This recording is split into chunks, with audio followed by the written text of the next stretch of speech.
We are required to factorize completely the expression.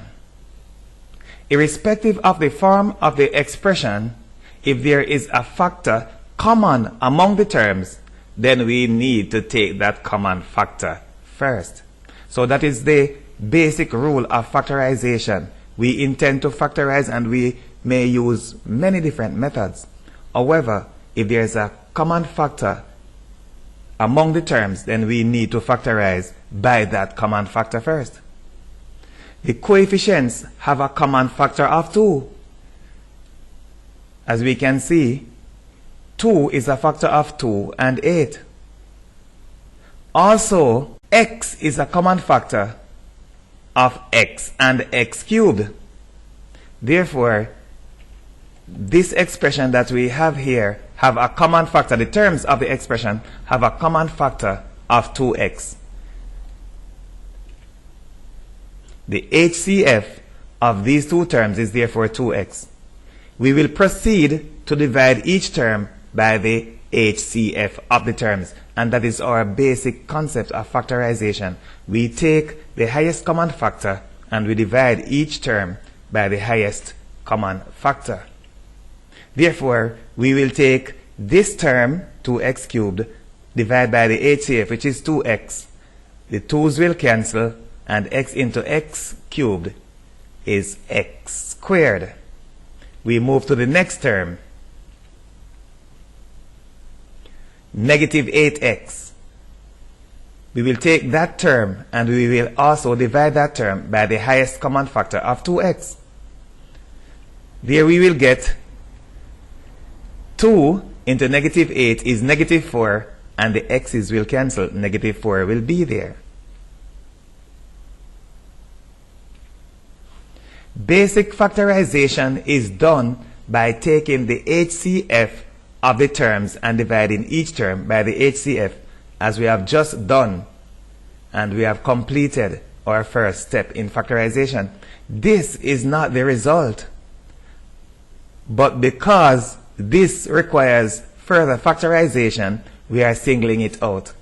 We are going to end up factorizing this entire expression completely. We have taken a common factor, and this is what we would normally call a large factor, but this expression also is a factor.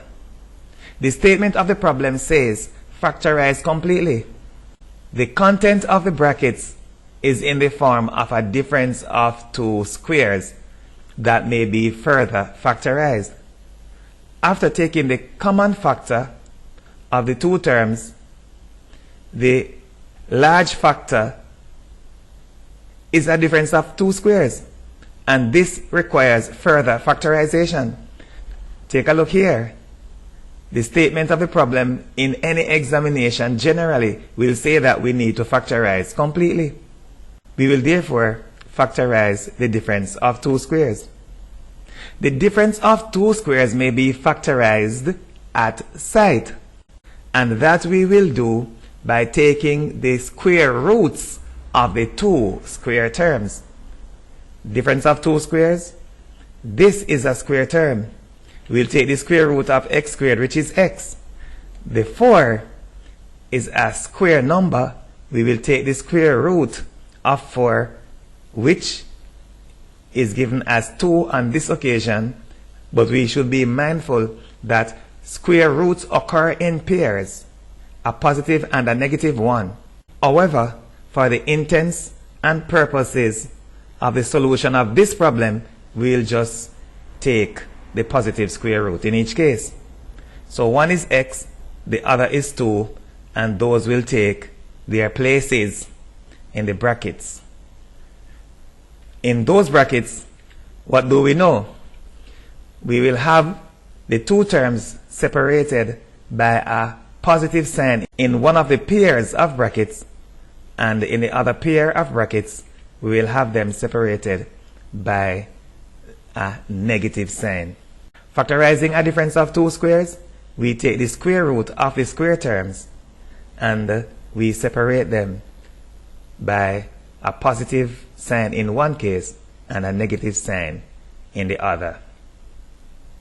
The entire expression is therefore now factorized, and the result is the highest common factor that we took first, 2x, and also the other two factors, which are the factors of the difference of two squares.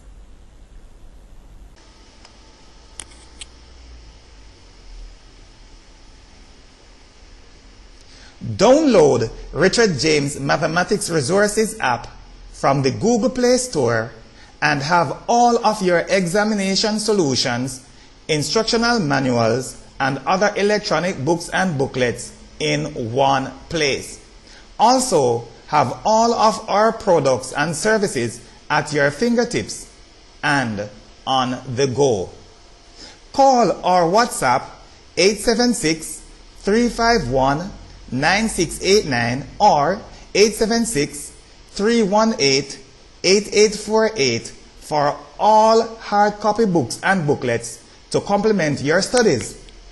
Significant discounts will be given to everyone who is registered with any of our programs.